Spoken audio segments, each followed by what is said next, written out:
لا حول ولا قوة إلا بالله العلي العظيم. أعوذ بالله من الشيطان الرجيم. بسم الله الرحمن الرحيم.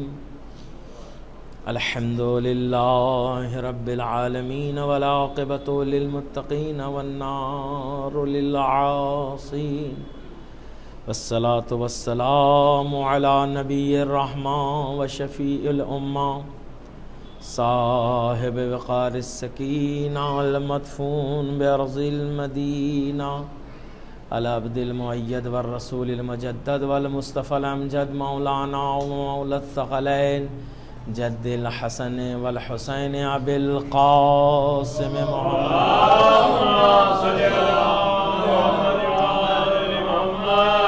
الصلاة على آله الطيبين الطاهرين المعصومين المظلومين لا سيما على بقية الله العظم حجة ابن الحسن المهدي. اللهم صل على محمد وآل محمد. روحي وأرواح له العالمين فدا واللعنة على الأعداء من الآن إلى قيام يوم الدين. أما بعد فقد قال الله تعالى في محكم كتاب قرآن المجيد. بسم الله الرحمن الرحيم. إنا أعطيناك الكوثر. صلوات پڑھیں. اللهم صل على محمد وآل محمد. مشہور و معروف آیہ کریمہ ہے جس کی تلاوت کرنے کا شرف حاصل کیا ہے، اور ماہ مبارک رمضان ہمارے درمیان سے بہت تیزی کے ساتھ گزر رہا ہے. وہ ایسا مہینہ کہ جس کے لیے پیغمبر نے فرمایا کہ روزہ دار اللہ کا مہمان ہوتا ہے، مہمان ہوتا ہے اللہ کا. عام دنوں میں لوگوں کو وہ نعمتیں نصیب نہیں ہوتی ہے. اس مہنگائی کے زمانے میں دیکھیے اب افطار کے وقت سارے اہتمام ہوتے ہیں. یقیناً انسان جو ہے مہمان ہے اللہ کا، روزے دار اللہ کا مہمان ہوتا ہے. پیغمبر اکرم نے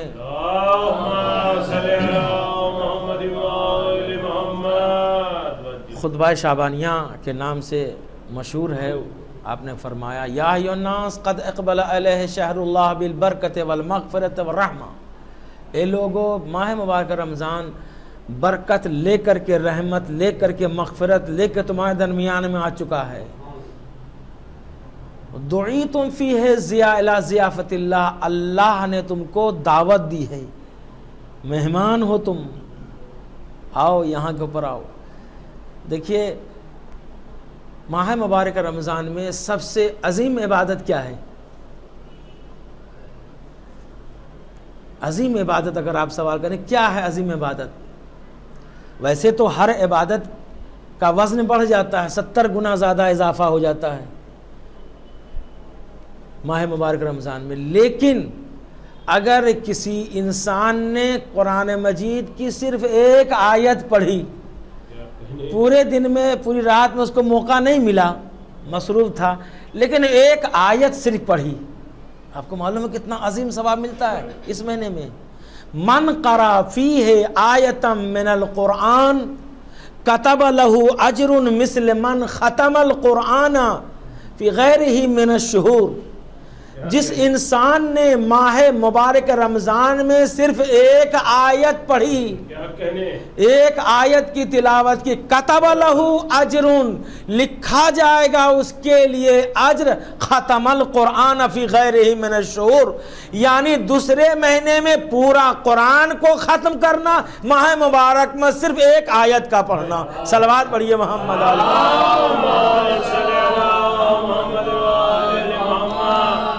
اب آپ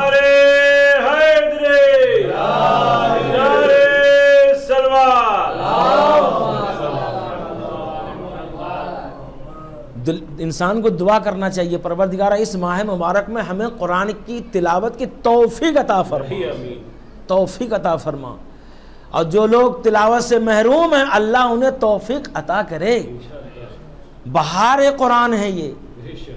ایک آیت پڑھنا پورے ختم قرآن کا ثواب. اب آپ اندازہ لگائیے اگر کوئی خوش نصیب ماہ مبارک میں پورا قرآن ختم کر لے, ایک آیت پڑھی تھی تو پورے قرآن کا پڑھنے کا ثواب. لیکن اگر پورا قرآن ختم کر لے اور پڑھنا چاہیے, کچھ نہیں کر سکتا ہے, تو انسان کو چاہیے کہ روزانہ ایک ایک پارہ تو پڑھ ہی سکتا ہے. وہ 30 دن ہو گئے 30 پارے میں تمام ہو جائے گا. لیکن بہت سے ایسے بھی لوگ ہیں کہ 3 4 قرآن ختم ہو جاتا ہے, دیکھ کر پڑھتے ہیں, پھر بھی تلاوت کا شوق بھی ہے. لیکن میں اتنا عرض کرنا چاہتا ہوں کہ ایک آیت کو پڑھنے کا ثواب یہ ہے پورے ختم قرآن کا. لیکن اگر کوئی خوش نصیب مکمل قرآن ختم کر لے تو قرآن کے اندر 6666 آیتیں ہیں. اس کا مطلب یہ ہوگا کہ ایک مکمل کر لیا قرآن تو 6666 قرآن کا ثواب ملے گا. صلوات پڑھ دیے محمد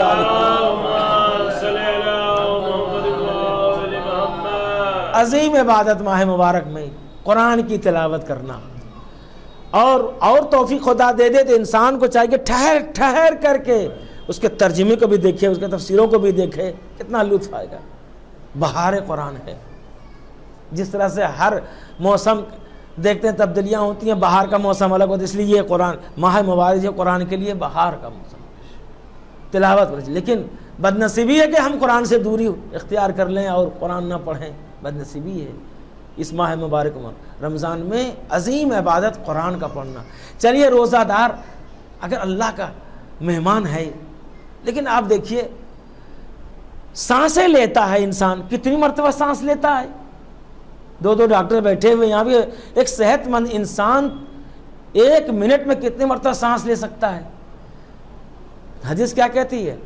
اگر تم روزہ رکھے ہو جو سانس لیتے ہو, سانس بھی رائے گاہ نہیں جاتا. انفاسکم فیہ عبادہ, تمہارا سانس لینا بھی اس مہینے میں عبادت ہے. سانس لینا عبادت ہے.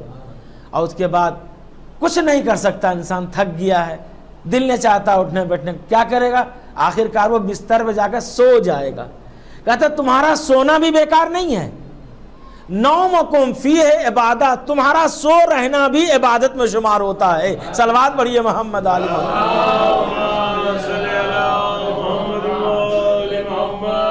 انسان کچھ نہیں کر سکتا ہے لیکن سو تو سکتا ہے ماہ مبارک رمضان میں. کہا کہ وہ بھی عبادت میں شمار ہوتا ہے. اور اس کے بعد 2 4 باتیں اور عرض کر دوں. کہتے ہیں کہ ماہ مبارک رمضان میں روزہ رکھنا, کہتے ہیں یہ شرف ہے انسان کے لیے. اگر وہ واقع مومن ہے شرف ہے اس کے لیے روزہ رکھنا. کیوں شرف کیوں ہے؟ قرآن اعلان کر رہا ہے سورہ بقرہ میں, جہاں آیت میں ذکر ہے روزہ رکھنے کا. یا ایھا الذین آمنو, اے صاحبان ایمان, کتب علیکم الصیام, تمہارے پر روزہ کو واجب کیا گیا ہے.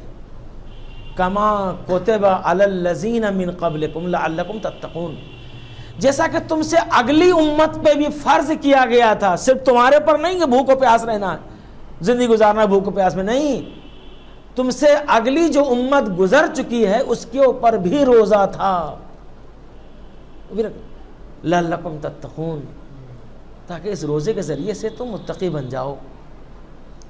دیکھیے بھوک اور پیاس کا غلبہ ہے لیکن ساری تھکاوٹیں دور ہو جاتی ہیں. آپ نے ملاحظہ نہیں فرمایا کہ خطاب کس سے ہو رہا ہے روزہ رکھنے کا؟ کوئی سڑک چھاپ سے نہیں, سڑک پہ چلنے والوں سے نہیں. پھر کس سے خطاب ہو رہا ہے؟ یا ایھا الذین آمنو, اے صاحبان ایمان.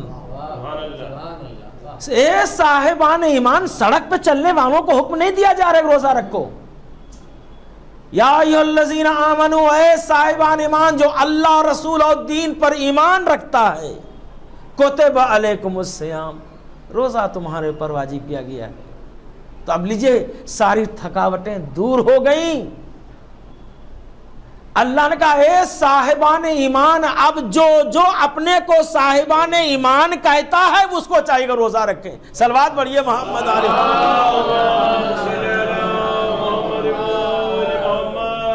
بھوک و پیاس تھکاوٹیں دور ہو گئیں ایک ہی لمحے میں کہ اللہ نے کہا اے صاحبان ایمان، شرف ہے انسان کے لیے تمہارے لیے ہم نے روزے کو واجب کیا گیا ہے۔ اب اگر صاحبان ایمان ہو اور ماشاءاللہ ہو اور پھر بھی روزے سے دور ہو تو آپ بتائیے کہ بات بہت دور تک چلی جائے گی، میں عرض نہیں کرنا چاہتا۔ ٹھیک ٹھاک ہے ماشاءاللہ، صحت مند ہے، صاحبان ایمان ہے، لیکن صاحب روزہ نہیں رکھ رہا، پھر کیا ہوگا؟ ہوگا کیا؟ بالکل سامنے کی چیز ہے۔ ایک روزہ ماہ مبارک رمضان میں لاپرواہی سے چھوڑ دیا، صحت مند ہے، نہیں رکھ سکتے، یہ حکم شرعی بیان کر رہا ہوں میں قرآن سے، نہیں رکھ سکتے روزہ، نہیں رکھ سکا، چھوڑ رہا جان بوجھ کر کے روزہ۔ آپ کو معلوم ہے کیا ہوتا ہے؟ ایک روزے کو چھوڑنے کے عوض میں 60 روزے رکھنے ہوں گے۔ جی اگر جان بوجھ کر بہت پیاس لگتی ہے، ارے بہت بھوک لگ جاتی ہے، برداشت نہیں، کس کے لیے؟ جو ڈائبٹیز کے مریض ہیں، ان کو بھوک پیاس زیادہ لگتے تھے، ان کے لیے واجب نہیں ہے۔ پھر وہ خاتون جو بچے کو دودھ پلاتی ہیں وہ نہیں رکھے گا، اگر روزہ رکھے دودھ خشک ہو جائے گا، بچہ بھوکا مر جائے گا۔ یا ایک بہت زیادہ بوڑھے ہو چکے ہیں، ان سے برداشت نہیں ہو رہا بھوک و پیاس، تو ان کے لیے چھوٹ دی ہے۔ لیکن بیمار ہے تو صحت مند ہو جائے گا روزہ رکھے گا، لیکن ایسی بیماری بڑھاپا ڈائبٹیز بیماری کبھی ہونا ہی نہیں صحیح، تو پھر کیا کرے گا؟ ایک مد اناج نکالے گا روزانہ۔ آج فرض کیجئے ایک مد آج نہیں رکھا روزہ، ایک مد آج نکالیں گے اور اس کے بعد 30 مد نکالیں گے، 30 دن اکٹھا کر لیا اور پھر اس کے بعد اس کے پیسے جو ہوتے ہیں جوڑ کے نکالیے۔ مد 3 پاؤ اناج، مد کیا ہے؟ 3 پاؤ اناج، وہ اناج جو آپ روز مرہ استعمال کرتے ہیں، جو کھاتے ہیں، ظاہر چاول اور روٹی کے علاوہ کیا کھاتا ہے انسان، تو وہ انسان نہیں رکھ سکتا ہے، ٹھیک ہے برداشت باہر ہے، چھوٹ دی گئی ہے۔ بچے والی خاتون، بوڑھی عورتیں یا ایک جو ڈائبٹیز کے مریض ہیں، اس کے علاوہ کسی کے لیے چھوٹ نہیں ہے۔ کتب علیکم الصیام، واجب کیا گیا ہے روزہ تمہارے لیے، ایسا جیسے اگلی امت پہ تھا۔ صاحبان ایمان سے کیوں پروردگار عالم صاحبان ایمان ہی کو کیوں زحمت دے رہا ہے؟ جان بوجھ کے اگر کوئی روزہ نہیں رکھتا ہے تو 30 روزے رکھنے پڑے، ایک روزے کے بدلے میں 60 روزے رکھنے پڑیں گے۔ اب جوڑ لیجئے 30 روزے کے بدلے کتنے روزے رکھنے پڑیں گے؟ جی اور کہیں گے صاحب کیا ہوتا ہے؟ نہیں، یہ مت سوچئے گا، نسلوں سے وصول لیا جاتا ہے، حدود الہی کبھی معطل نہیں ہوتا، آپ نہیں لیں گے تو آپ کے نسلوں سے وصول آ جائے گا۔ صلوات پڑھیے محمد علی۔ جی اگر کوئی مذاق کرتا ہے، مذاقہ اڑاتا ہے، نہیں رکھتا ہے، لاپرواہی کرتا ہے تو ان سے بھی وصول آ جائے گا، ان کی نسلوں سے بھی وصول لیا جائے گا۔ خدا کی پناہ، اللہ حدود الہی معطل نہیں ہونا چاہیے۔ اچھا بات آگے ناز کر دوں، کیوں رکھا گیا؟ یہ مومن ہی بھوکے رہیں، پیاسے رہیں، یا ایھا الذین آمنوا، اور دوسرے لوگ کھا پی رہے ہیں، پانی پی رہے ہیں اور سگریٹ ہی پیتے ہوئے نقشے میں چل رہے ہیں۔ صاحب ماہ مبارک رمضان کا مذاق اڑایا جا رہا، ایک مطلب روزہ نہیں رکھنا ہو جائے گا، باقاعدہ سگریٹ گیری اور پان کھاتے ہوئے چل رہے ہیں، منہ میں مسالے ٹھوسے ہوئے بات کر رہے ہیں، صاحب منہ میں لگ رہا ہے، باہر جا کے تھوکا ہی پھر بات کریے۔ تو ایسے ایسے بھی لاپرواہ لوگ ہیں، تو وہ اگر نہیں رکھ سکتا روزہ وہ تو اس کے لیے جائز نہیں ہے، حرام ہے روڈ کے اوپر منہ میں پان اور مسالے ٹھوس کر کے چلنا، حرام ہے اس کے لیے۔ بتائے تو کوئی حکم شرعی کیا ہے اس کے لیے؟ یہ حدود الہی ہے، یہ کوئی مذاق والی بات نہیں ہے، یہ مہینہ حرمت کا مہینہ ہے، عظیم مہینہ ہے۔ اچھا کیوں رکھا گیا روزہ؟ لفظ کیوں کا جواب کیا ہے؟ کہتے ہیں لعلکم تتقون۔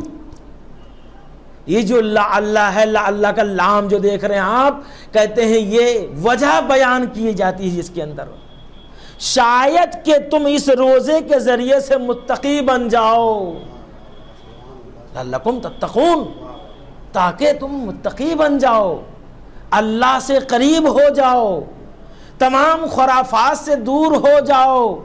اس لیے کہ اگر خالی پیٹ انسان رہتا ہے تو کہتے ہیں حکمت کے چشمے ان کے دل سے ظاہر ہوتے ہیں، زبان پہ سے نکلتا ہے، دل کے اندر حکمت کے چشمے۔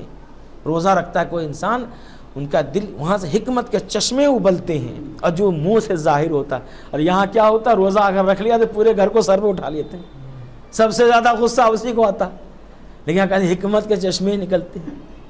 جی کہتے ہیں کہ نہیں غصہ نہیں کرنا، لعلکم تتقون، تقوی الہی حاصل کرنا۔ اب اس لیے کہ ایک مہینہ ہم نے کچھ نہیں کھایا، اپنے حساب سے تواضع سے کھایا پیا، جو ہمارا جسم جو اپنی جگہ پر ہے، شکم بھی اپنی جگہ کے اوپر ہے، اور جو کام جو ورک کر رہا ہے اس ورک کرنے میں تیزی آ چکی ہے. اب بیٹھے ہیں ڈاکٹر صاحبان بتائیں گے کہ جو معدہ اس سے پہلے کام کر رہا تھا، روزہ رکھنے کے بعد جو اس کی اسپیڈ بڑھتی ہے تو لاجواب ہوتا ہے.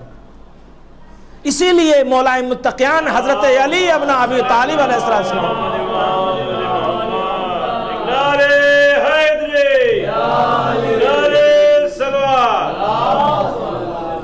نہج البلاغہ کے اندر یہ ہے سومو تسہو لکم، کیا حکیمانہ کلمہ ہے. سومو اے لوگو روزہ رکھو، تسہو لکم تاکہ تم صحت مند ہو جاؤ. یہ مولا متقیان کا کلام ہے. سومو روزہ رکھو، تسہو لکم تاکہ تم صحت مند ہو جاؤ. یہاں کیا کہتے ہیں، نہیں بیٹا روزہ مت رکھو، آنکھوں میں حلقے پڑ جاتے ہیں، چہرہ چھوٹا ہو جاتا ہے، منہ سوکھ جاتا ہے، آنکھیں اندر چلی جاتی ہیں. کہا یہ محبت نہیں ہے. مولا نے کیا فرمایا، روزہ رکھو تاکہ صحت مند ہو جاؤ.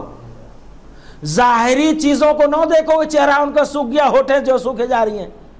اب دیکھو اس کی باطنی شے کو دیکھو، صحت مند ہو جا رہا باطنی شے. یہ حکیمانہ کلام ہے.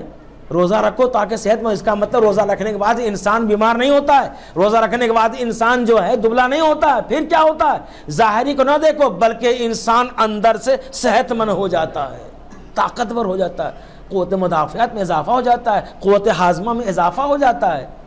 اب اس کے بعد زکوٰۃ البدن الصوم، بدن کی زکوٰۃ روزہ رکھنا ہے. دیکھیے زکوٰۃ کا کیا ہے مفہوم. زکوٰۃ جو نکالتے ہیں غلات پہ نکالتے ہیں، ہمارے یہاں خمس ہے، پیسے پہ خمس ہے. دوسرے کے یہاں پیسے کے اوپر بھی زکوٰۃ ہے، غلات پہ بھی زکوٰۃ ہے، لیکن ہمارے یہاں غلات کے اوپر زکوٰۃ ہے، پیسے پہ زکوٰۃ نہیں، پیسے پہ خمس ہے، سالانہ بچت. بہرحال ایک الگ مسئلہ ہے. کیوں نکالتے ہیں زکوٰۃ؟ زکوٰۃ نکالنے کیا مقصد ہوتا ہے؟ جو پیداوار کیا آپ نے پرسنٹ کے حساب سے نکالتے ہیں. بارش کے پانی، قدرتی پانی جو سینچا 10%، 20%، اس حساب سے دیکھا جاتا ہے کہ اس پانی سے سینچائی کی آپ نے، پھر اسے نکالتے ہیں. کیوں؟ کہا کہ تاکہ آپ کا غلہ جو زکوٰۃ نکال دیا ہے تو وہ پاک ہو گیا، اس میں برکت ہوگی. خمس نکالا ہے، اب جو آپ کے پاس خمس نکالنے کے بعد جو رقم ہے وہ سونا ہے، اس کے اندر بڑھوتری ہوگی، اس کے اندر ترقی ہوگی، اس کے اندر برکت ہوگی، اور سال آئندہ پروردگار عالم رقم محفوظ سے زیادہ آپ کے ہاں بھیجے گا تاکہ دوبارہ خمس نکالیں آپ. یہ نظام ہے. تو بدن کی زکوٰۃ کیا ہے؟ غلہ کے اندر زکوٰۃ نکالتے ہیں تاکہ اضافہ ہو، برکت ہو. زکوٰۃ البدن، بدن کی زکوٰۃ الصوم، روزہ رکھنا ہے. اس کا مطلب یہ کہ روزہ رکھنے کے بعد انسان کے جسم میں ترقی ہوتی ہے. صلوات پڑھیے محمد آل محمد. ایک حکیم آیا مدینے کے اندر، جب وہاں مسلمانوں کی آبادی بڑھی، پیغمبر جب تشریف لے آئے مدینہ تو ایک حکیم آیا کہ اچھی خاصی آبادی پہلے سے تھی اور یہ لوگ آ گئے. ظاہر کہ ابو ایوب انصاری وہ لوگ پہلے سے مدینے کے بڑے بڑے افراد پیسے والے موجود تھے، لیکن جب مکے سے لوگ یہاں ہجرت کر کے اور آگے نبی آ گئے تو پھر سمجھے چاروں طرف سے قرب و جواز سے لوگ ٹوٹ پڑے، مدینے میں آبادی بڑھتی رہی. ایک یہودی تھا، نصرانی، ایک نصرانی طبیب تھا، اپنے زمانے کا بہت مشہور طبیب تھا. اس نے سوچا بڑا اچھا موقع ہے، ایک دم سے آبادی یہاں بڑھی ہے، لہٰذا ایک مطب کھول لیا جائے.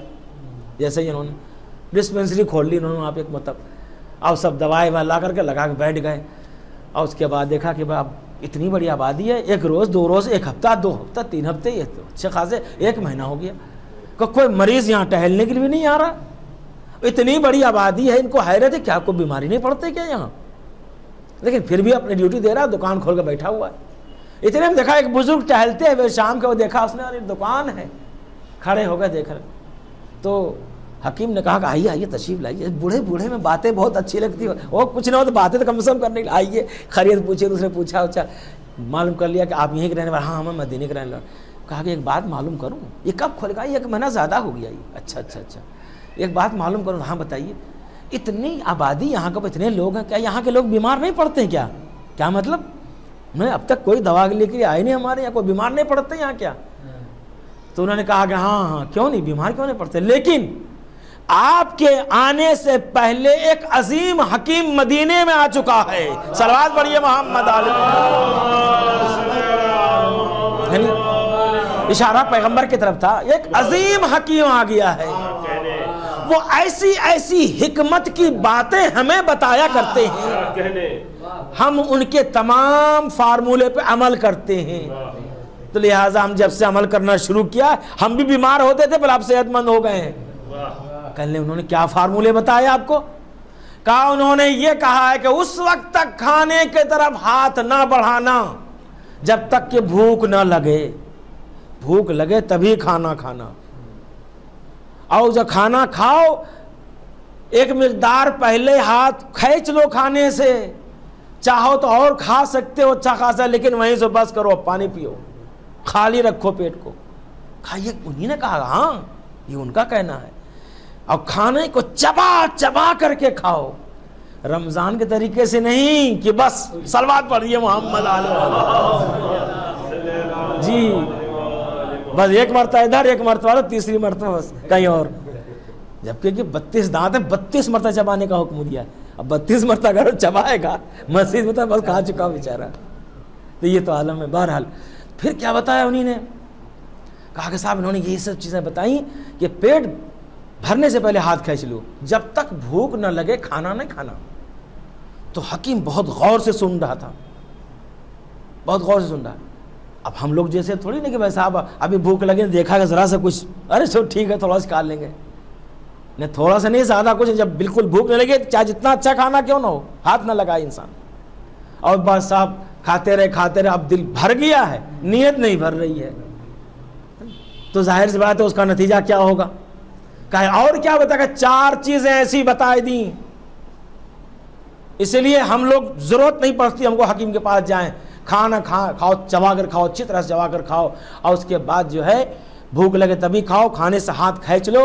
اور اس کے بعد حکیم نے ہمیں یہ بھی بتایا ہے کھانے کو اچھی طرح چبا کر کھاؤ, اور ساتھ ساتھ یہ بھی بتایا ہے کہ جب تم سونے لگو,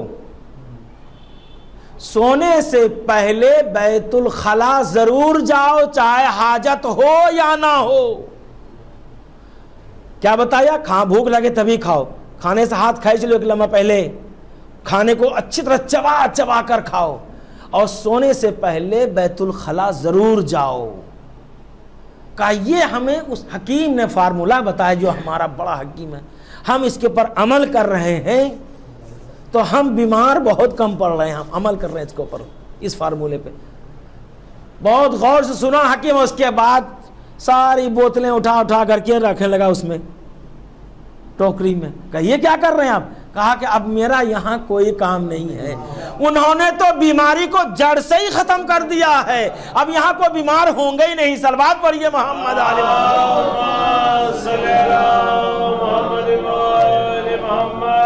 جی. بیماری کو جڑ سے ختم کر دے. ماہ مبارکہ رمضان بہت تیزی کے ساتھ ہمارے درمیان سے گزر رہا ہے. ہمیں خدا سے دعا کرنے پروردگارہ ہمیں اس ماہ مبارک میں ہمارے صغیرہ کو گناہ کو معاف فرما دے, اور ساتھ ساتھ یہ دعا کرنا چاہیے عمل خیر توفیق دے کہ ہم انجام دے سکیں, قرآن مجید کی تلاوت کر سکیں ہم زیادہ زیادہ. یہ انسان کو دعا کرتے رہنا چاہیے. بہرحال عزیزان گرامی, بزرگان قدر, معزز سامعین, ابھی آپ نے دیکھا 2 دن پہلے جو ہے کل کی تاریخ جو 15 رمضان المبارک ولادت باسعادت امام حسن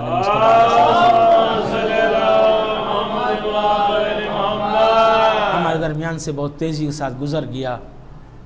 15 رمضان المبارک جناب ام الفضل جو آپ کے گھر میں کنیز کی شکل میں ہیں, جناب شہزادی گھر میں, ام الفضل نے خواب میں دیکھا ہے کہ پیغمبر کے جسم کا ایک حصہ الگ ہو گیا ہے اور وہ حصہ میری گود میں آ چکا ہے.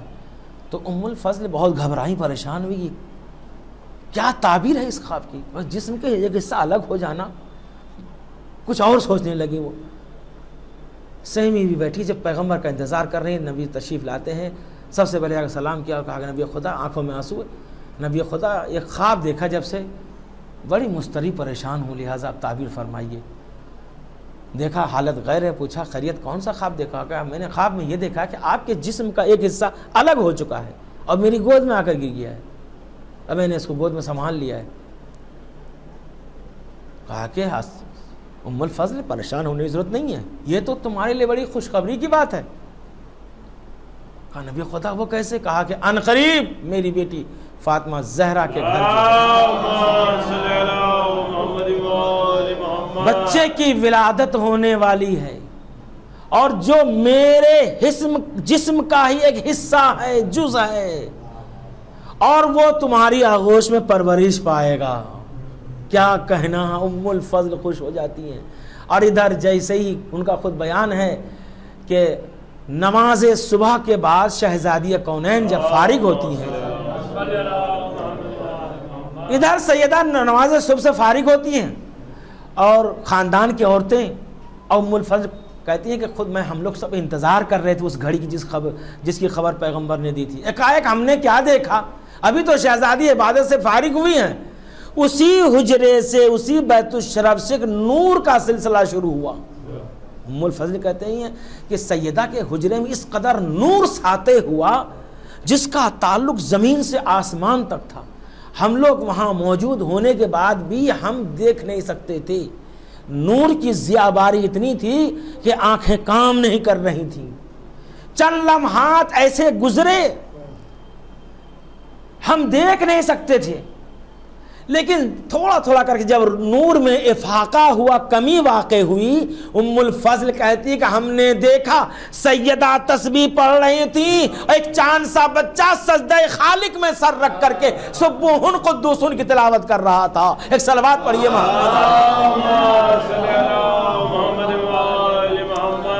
نہ پوچھے خوشی کا کیا عالم ہوا ہوگا۔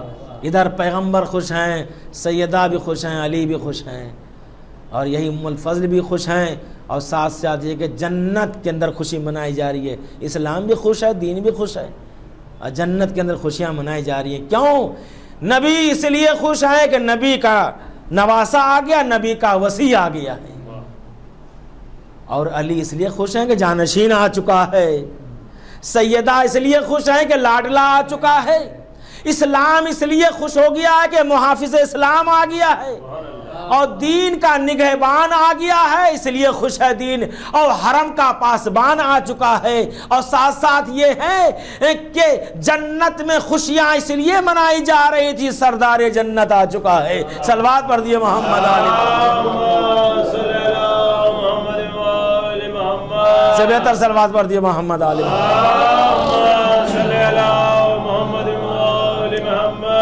بس دو باتیں امام کے حوالے سے، چونکہ ولادت کی تاریخ گزری ہے ابھی۔ ہمارے یہاں امامت کی جب بحث ہوتی ہے تو امامت کے اندر جو ہے نہ بچپنا، نہ جوانی، نہ بڑھاپا، کوئی فرق نہیں ہوتا۔ جو کمالات، جو علم، جو فضائل بچپنے کا ہوتا وہی جوانی میں، وہی بڑھاپے میں۔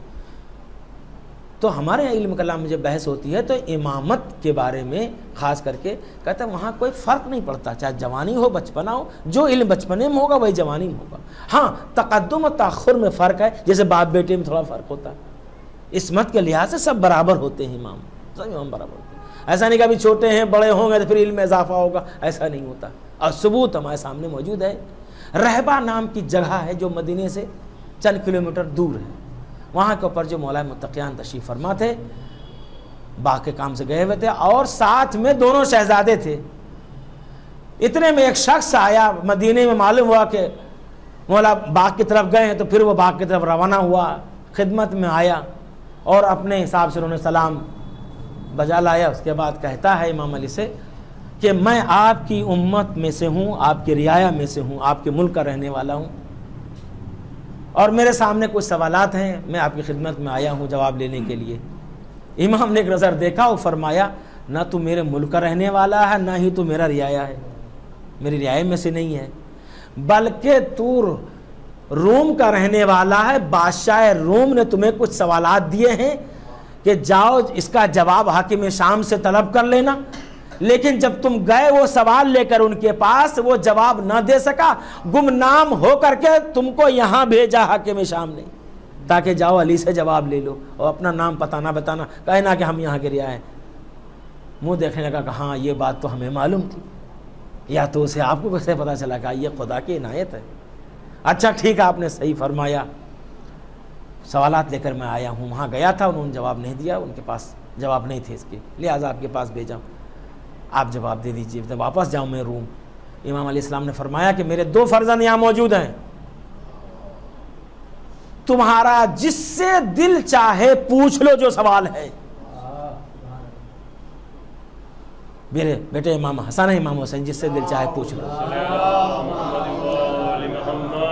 اب یہ انسان دیکھ رہا ہے کہ دونوں تو کمسن شہزادے چھوٹے چھوٹے، اچھا تقدم تاخر تو تھا ہی، انہوں نے بڑے فرزند امام حسن سے پوچھا، کوشش کی کہ ان سے سوال کرے، ان کی طرح مخاطب ہوتے، کہا میں ان سے معلوم کرنا چاہتا ہوں کیا کہنا امام حسن کا۔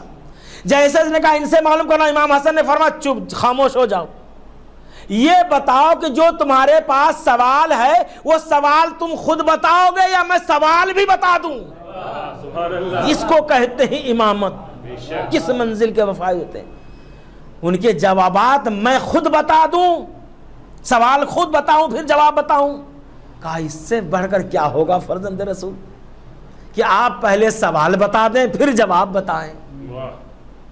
ظاہر سے بات، جس کو سوال معلوم ہے جواب تو بردرجہ اولا معلوم ہوگا۔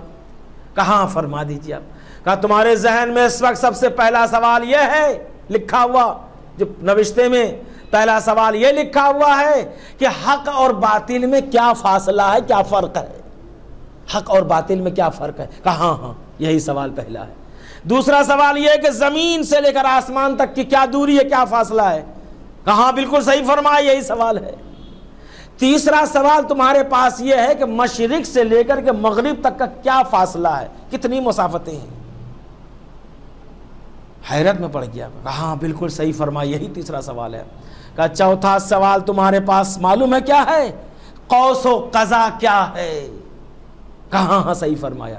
پانچواں اور سب سے مشکل سوال یہ ہے کہ مخنث کسے کہتے ہیں، خنثی جسے کہتے ہیں، کسے کہتے ہیں؟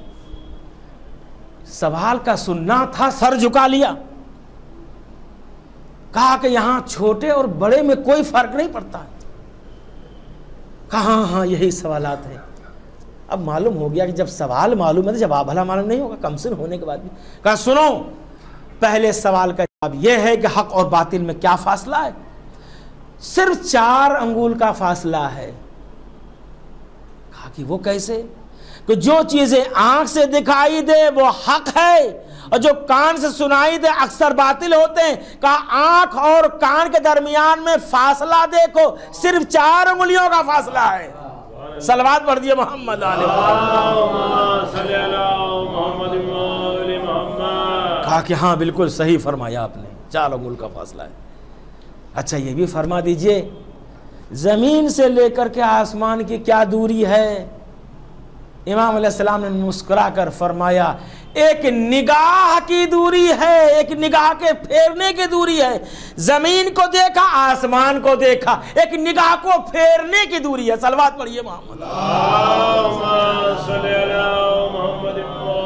مصرف نگاہ کا یہاں ایک مرتبہ دیکھا، یوں دیکھ لیا، زمین سے آسمان کے مسافتیں طے ہو گئی۔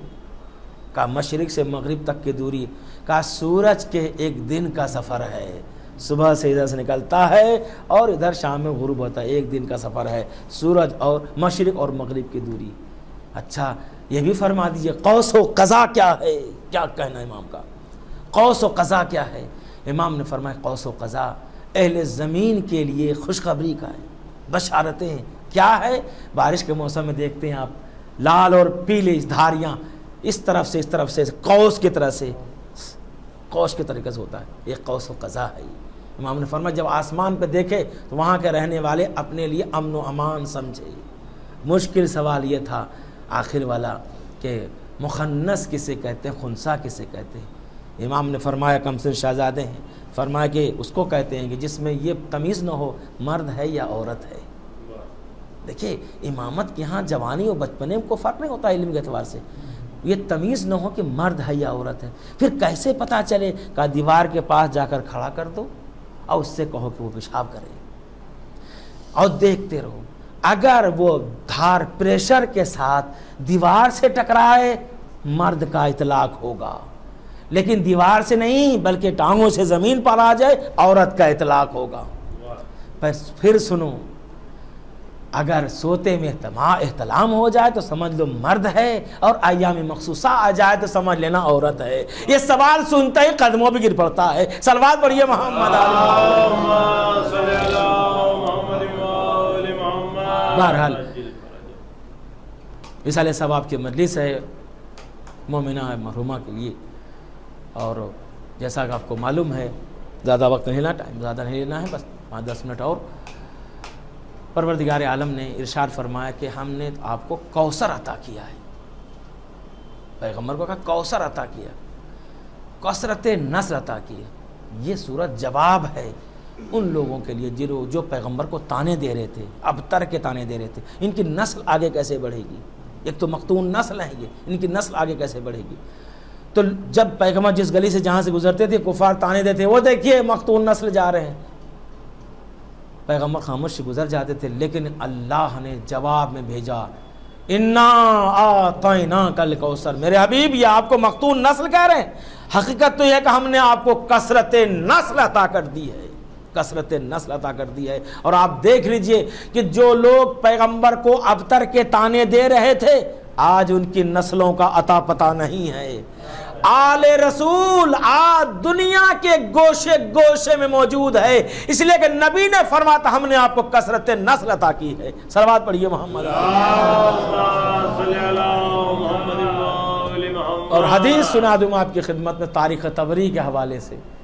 تاریخ طبری میں بھی لکھا ہے ان اللہ جعل ذریۃ کل نبی فی صلبہم وجعل ذریتی فی صلب علی ابن ابی طالب۔ پیغمبر نے فرمایا ہر نبی کی ذریت کو ان کے صلب میں رکھا ہے، ہر نبی کی ذریت ان کے صلب میں رکھا ہے، لیکن ہماری ذریت کو صلب علی میں رکھا ہے۔ ان اللہ جعل ذریت کل نبی فی صلبہم، ہر نبی کی ذریت کو ان کے صلب میں رکھا ہے۔ وَجَعَلَ ذُرِّيَّتِي فِي صُلْبِ عَلِيَّ ابْنَ أَبِي طَالِب، اور میری ذریت کو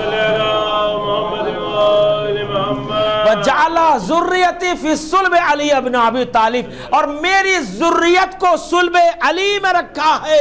نبی نے فرمایا میری ذریت کو صلب علی میں رکھا ہے۔ اب جہاں جہاں اولاد علی ہے وہاں وہاں اولاد رسول ہے۔ صلوات پڑھ دیے محمد۔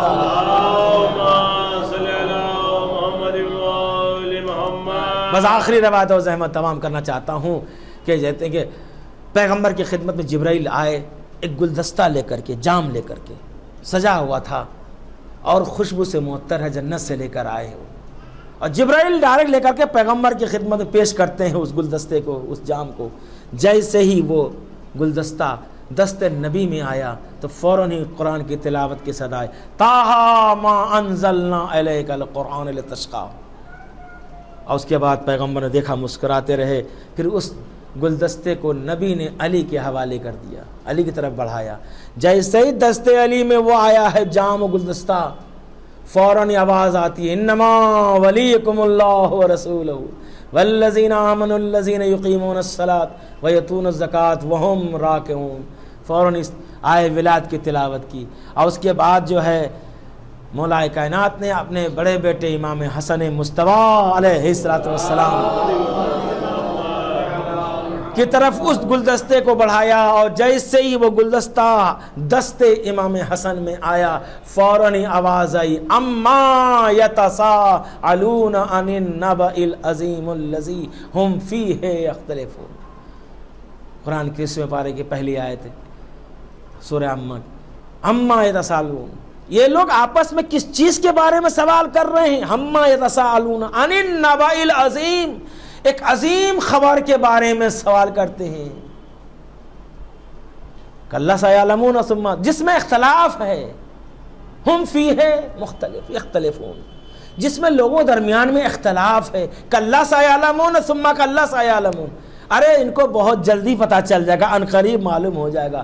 امام حسن کی دست مبارک پاتے گلدستہ کر اما یتساءلون عن النبأ العظیم، یہ لوگ آپس میں کس عظیم خبر کے بارے میں سوال کرتے ہیں، ان قریب سے پتہ چل جائے گا جو اس خبر کو پوچھتے جس کے میں اختلاف ہے۔ کہا کہ وہ امامت کا مسئلہ تھا جس میں اختلاف ہے، اور اس کے بعد امام حسن نے اپنے بھائی کے حوالے کر دیا، اس گلدستے کو. جیسے ہی وہ گلدستہ حسن امام حسین اسلام کے ہاتھ میں آیا فوراً آواز آتی ہے قل لا اسألکم علیہ اجرا الا المودۃ فی القربى. کا قیامت میں سوال کیا جائے گا محبت کے بارے میں.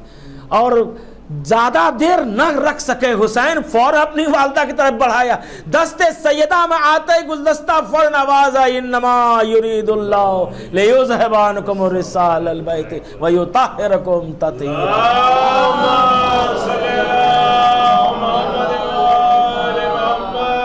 سب جس کے ہاتھ میں ایسا فضائل بیان کر رہے تھے، گوشہ بیان کیا جا رہا تھا، لیکن دست حسین میں جب آیا تو قل لا اسألکم علیہ اجرا الا المودۃ فی القربى. کہہ دیجئے ہم نے جو دین پہنچایا تمہارے پاس، زحمتیں اٹھائی ہیں، مزدوری نہیں چاہیے، کوئی اجر نہیں چاہیے، صرف یہ ہے کہ ہماری اولاد سے، ہماری آل سے، قربا سے محبت کرنا. قل لا اسألکم علیہ اجرا الا المودۃ فی القربى. قربا کی محبت چاہیے. ان سے محبت کرنا، جو کچھ ہم نے تمہارے پاس پہنچایا ہے، دین، اسلام، قرآن، حدیث، انسان بنایا حیوان سے، کچھ نہیں چاہیے، بس یہ کہ ان سے محبت رکھنا. لیکن کیا امت نے اجر رسالت کی ادائیگی کی؟ کس طرح سے امت نے اجر رسالت کو ادا کیا ہے؟ کیا کربلا کے میدان میں 3 دن کی بھوک و پیاس کے عالم میں حسین کو شہید کر دینا، کیا یہی اجر رسالت ہے؟ حسن مصطفیٰ کو زہر داغا سے شہید کرنا، کیا یہی اجر رسالت ہے؟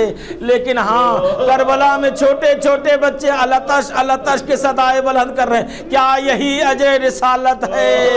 مقاتل لکھتا ہے ظالموں نے ظلم کی انتہا کر دی.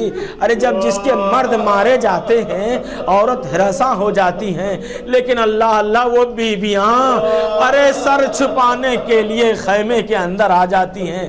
ارے ظالموں نے وہ ظلم کیا ہے کہ نیزے کی انی سے ان کے سروں سے چادروں کو چھیننا شروع کیا. یہ سلسلہ جاری رہا.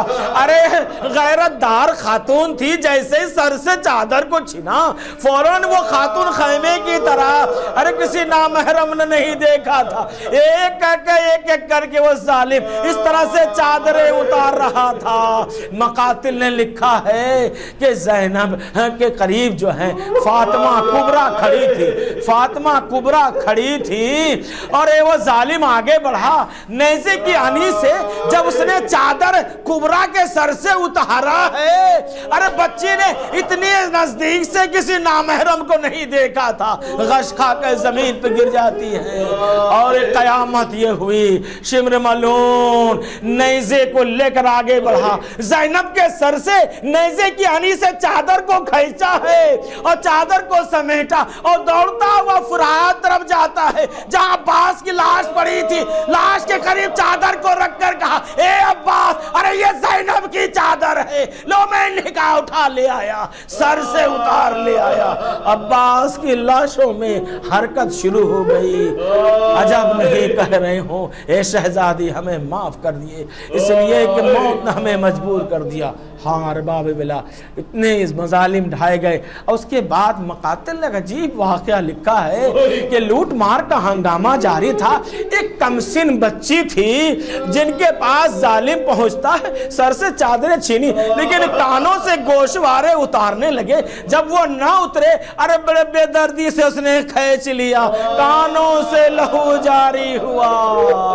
اللہ اللہ، وہ بے کس بیویاں خیمے میں ہیں. جب آگ لگائی گئی ہے خیمے میں تو بیویاں ایک خیمے سے دوسرے خیمے میں، اللہ اللہ، غیرت دار بیویاں ایک خیمے سے دوسرے خیمے میں، یہاں تک کہ سارے خیمے جل گئے. اب ایک خیمہ بچا ہے جس میں سید سجاد، اس میں بھی آگ لگائی جا رہی ہے. سید سجاد نے ایک مرتبہ جناب زینب نے سید سجاد سے پوچھا اے میرے لال سید سجاد ذرا غشے آنکھیں کھولو. قیامت آ گئی. سید سجاد ساری سروں سے سارے ردائیں چھنی جا چکی ہیں، بیویاں ننگے سر ہو چکی ہیں، خیمے جلائے جا چکے ہیں۔ اے سید سجاد جس خیمے میں ہو اس میں بھی آگ لگائی جا چکی ہے، سید سجاد سر پہ چادر نہیں ہے، میرے لحل یہ تو بتاؤ ہم اسی خیمے میں جل کر راکھ ہو جائیں یا ننگے سر باہر ہو جائیں؟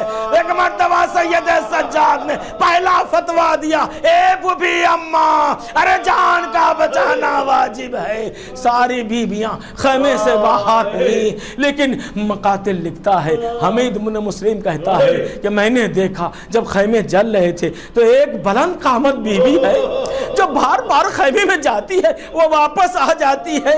میں نے پوچھا بیوی ارے کیا کوئی قیمتی چیز خیمے میں رہ گئی ہے؟ کوئی جواب نہ دیا۔ اس کے بعد میں نے دیکھا ایک جوان کو سینے سے لگا کر کے وہ بیوی باہر آئی، اے عزادارو سید سجاد، ارے خیمے میں آگ لگی ہوئی تھی، غشی کے عالم میں پڑے ہوئے تھے، بس دو جملے زحمت تمام۔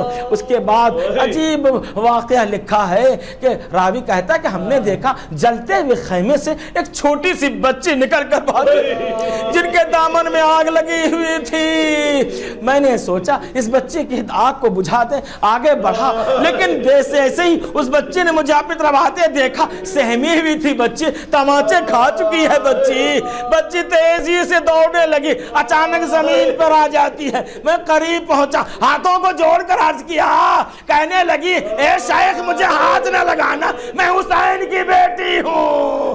کہا کہ میں لوٹنے نہیں آیا ہوں بلکہ تمہارے دامن سے آگ بجھانے آیا ہوں۔ مجلس تمام ہو گئی، آگ بجھانے آیا ہوں۔ بچی نے رحم دل پایا، کہا اے شخص میرے پہ اتنا احسان کر دے، یہاں سے نجف کا راستہ بتا دے۔ کہا رے نجف تو یہاں سے دور ہے، آپ نجف جا کر کیا کریں گی؟ نجف کیا میں آپ کے کون ہے؟ کہا نجف میں میرے دادا علی مرتضی رہتے ہیں، میں اپنے دادا سے شکایت کروں گی۔ اے دادا، ارے ظالموں نے میرے بابا کو شہید کر دیا، میرے تماچے لگائے، خیموں میں آگ لگا، سیام الذین ظلموا ای انقلب منقلب انا للہ و انا الیہ راجعون۔ پروردگارہ محمد آل محمد کے صدقہ ہمارے اس مختصر سے ذکر کو قبول فرما۔ پروردگارہ محمد آل محمد کے صدقہ اس ماہ مبارک رمضان میں ہمیں نیک عمل کرنے کی توفیق عطا فرما، قرآن مجید کی تلاوت کی توفیق عطا فرما۔ پروردگارہ اس دنیا میں جہاں کہیں دوستداران اہل بیت ہیں، شیعان حیدر کرار ہیں، ان کے جان و مال عزت و ناموس کی حفاظت فرما۔ جو لوگ بیمار ہیں، جن لوگوں نے دعاؤں کی فرمائش کی ہے، کربلا والوں کے صدقے میں انہیں شفاء کلی عطا فرما۔ پروردگارہ جو مومن مومنات دنیا سے رخصت ہو چکے ان کی مغفرت فرما، خاص کر کے یہ مومنہ محرومہ جن کے لیے مجلس منعقد کی گئی ہے، پروردگارہ ان کے صغیرہ کبیرہ گناہ کو معاف فرما دے، جوار معصومین میں جگہ عطا فرما، ان کے درجات میں بلندی عطا فرما، امام زمانہ کا ظہور میں تاج عطا فرما، اور ان کے آوان و انصال میں شمار فرما۔ تمام حضرات سے گزارش ہے ایک مرتبہ سورہ الحمد اور 3 مرتبہ سورہ قل اللہ تعالیٰ فرما کر کے کنیز سیدہ سید محمد ہاشم رضوی کے نام رسالہ فرما۔